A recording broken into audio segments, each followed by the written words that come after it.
There's this invisible wall that's been quietly holding back local economies for decades. Today, we're going to talk about what that wall is, and, more importantly, the incredible new infrastructure that's finally here to tear it down. So, let me just ask you, what's the one thing, the single biggest hurdle that keeps a small, local business from really growing? Well, it's probably not what you're thinking. It's actually a problem that's baked right into the system of how companies pay each other. And this is what it looks like. People call it the seller's crisis. A local business, right? They do an amazing job for a big company. They deliver everything on time. But then they're forced to act like the bank, just waiting and waiting for their own money. It's like a cash flow strangulation, and it can stop a great business dead in its tracks. Yeah, just let that number sink in for a second. 90 days. That's a full quarter of a year. For a small business, having to wait that long for money you've already earned, that's not just some inconvenience. That can literally be a death sentence. And this isn't just a random problem that pops up here and there. Nope, it's a systemic bottleneck. It's a trap that creates this massive friction for absolutely everyone involved, from the small seller all the way up to the big buyer. What's really fascinating here is that the pain actually goes both ways. For the small sellers, the cash flow gaps are absolutely crippling.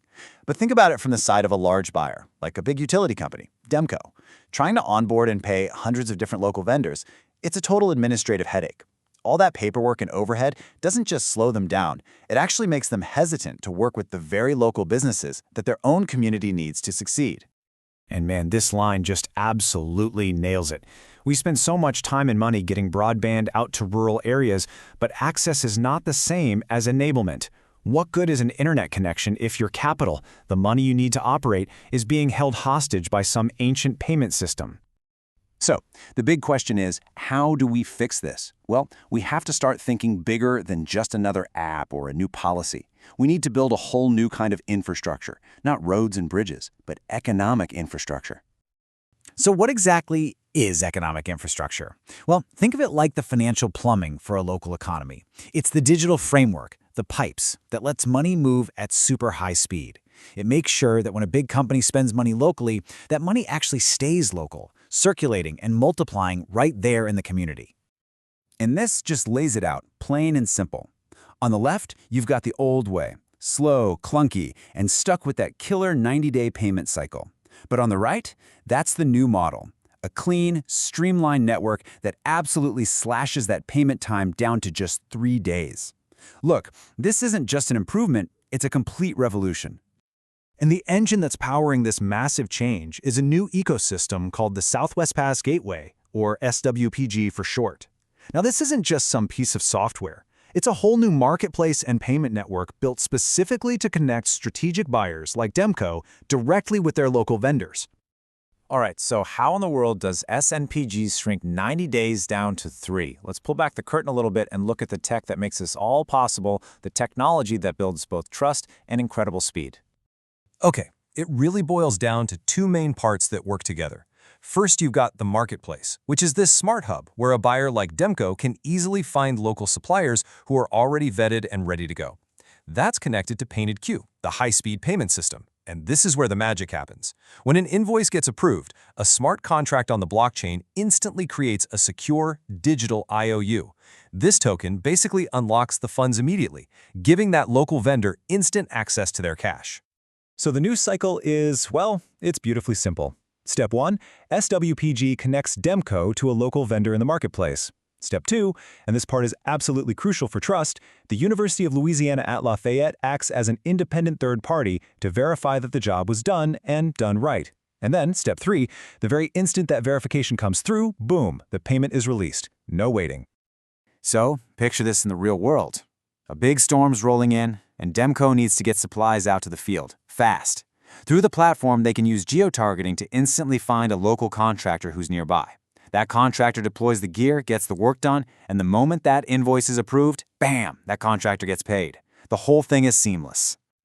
Now, this whole system works because it's built on a solid foundation of trust, validated by this incredible coalition of partners.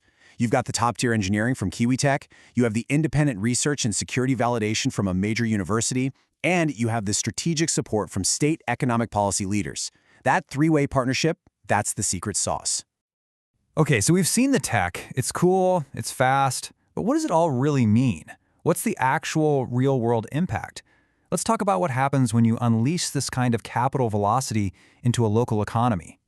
What it does is create this powerful, self-sustaining cycle, an economic flywheel. It all starts when a buyer like DEMCO puts money into projects on the platform. The promise of getting paid in 3 days, not 90, attracts way more local sellers. This makes the marketplace richer and more competitive, which in turn builds real community wealth as those businesses grow, hire local folks, and spend their money right back in town.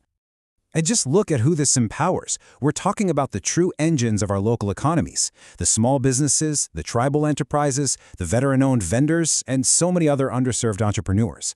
These are the very groups who've been locked out of big contracts for years, simply because they couldn't afford to float a company for 90 days. This system, it changes the entire game for them. I think this quote just sums up the whole mission perfectly. It's all about converting access into assets.